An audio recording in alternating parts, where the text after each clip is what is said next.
Question: how do you keep audience members who've seen the 1995 film guessing? Because I've seen the movie a half dozen times, and throughout the season I'm like, wait, what? What? I kept getting surprised.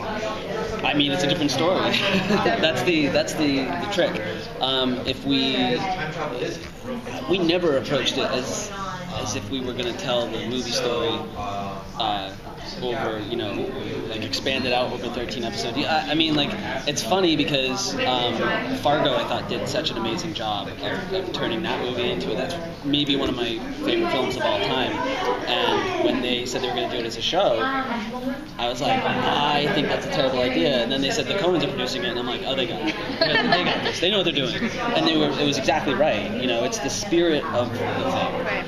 And there are little elements of it that you kind of play with.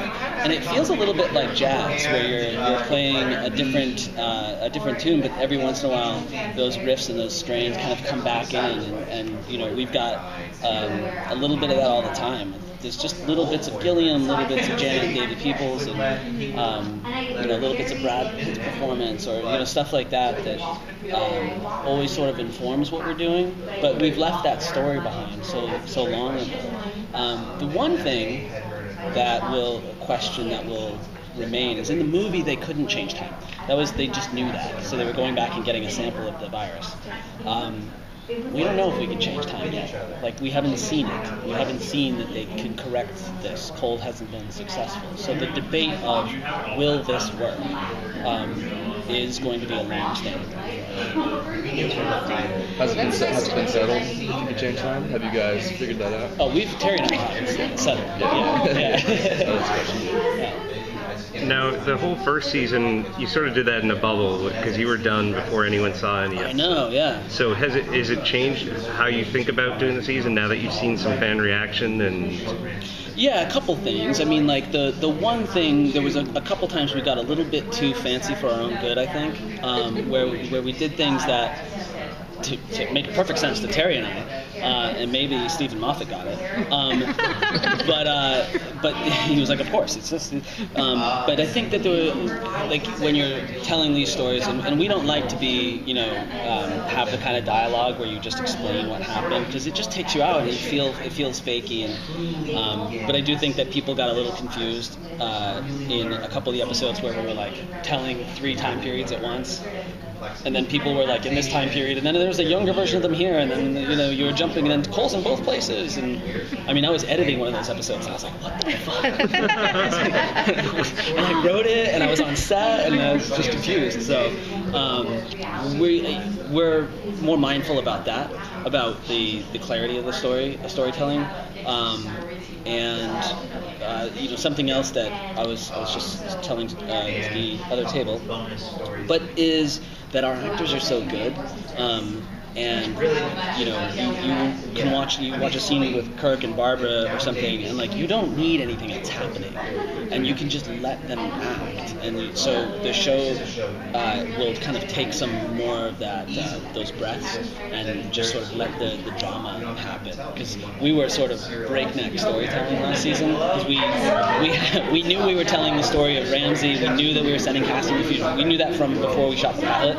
so we were trying to get there in those 13 episodes, and that was our goal. Now we can just sort of let our characters do their thing. You mentioned on the panel the words time travel agnostic. I love that. Are there any rules that you do follow with time travel? I mean, you mentioned the paradox in the panel, and we saw that last season. But are there any? I mean, we know Moffat does follow rules. Moffat follows rules in terms of dramatic consistency, and so it's a little bit. I've never felt like Moffat or Davies just threw the book out and you went, that's bullshit. Like, I've never really felt that, and I'm a rabid fan of that show, and so I know it really well. I think we're a little bit more stringent with what can and can't be done, because there's more limits.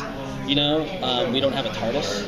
We have a box where Cole goes in it and he feels more guilty. And it's not bigger on the inside. It's not bigger on the inside. It's just his sad box. He just goes in and he's sad. I think we do have rules, and we want to be consistent with what can happen. And in the first 4 episodes of season 2, you're going to learn kind of the way time works, which is different than I think anybody's done it. And it's a bit more oddly emotional than you would expect. So it's always important to us to not just be like, wibbledy wobbly, timey wimey, everything's fixed, because we never want to do that. But Doctor Who's never done that either. No. People stay dead, So I think that's important. Do you have the story all done for the second season? I mean, you already know where you're going and what you're doing. We have the first 7 episodes written in some way. We know where we're going, but our staff is,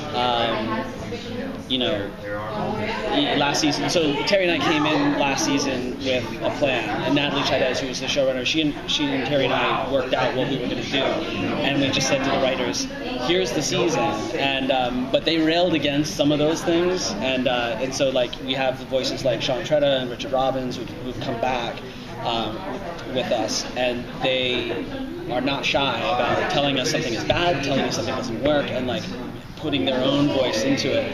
So things are kind of in flux as we all debate what should and should not happen, and there are certain people that may die, certain people that probably should die and might not, or all of these other things. So the last 4 episodes right now for us are we know what's happening in the grand scheme of things, but there's some big questions still, and it's exciting for us because we're going along the journey kind of the way you guys will next year, and it's fun. Are there any new characters that you can tell us about? Well, we just announced Michael Hogan from Battlestar Galactica, who plays Colonel Tides, coming on as Colonel Tides. Weird. No, he's going to play a scientist, and it's a really cool way that we're bringing him on the show. And he has a lot of scenes with a cool dynamic with Jones.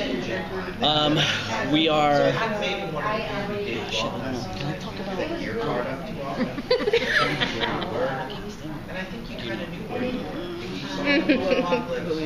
That's the future. If they were drinking lattes. Okay. We've got another cool person coming on who's cool, and he's from a cool show that I liked because it was cool. You can tell us, we won't tell you. Let's see. And then there are 2 other pretty big characters we're going to bring on that you've heard about but not seen. So, yeah. Thank you.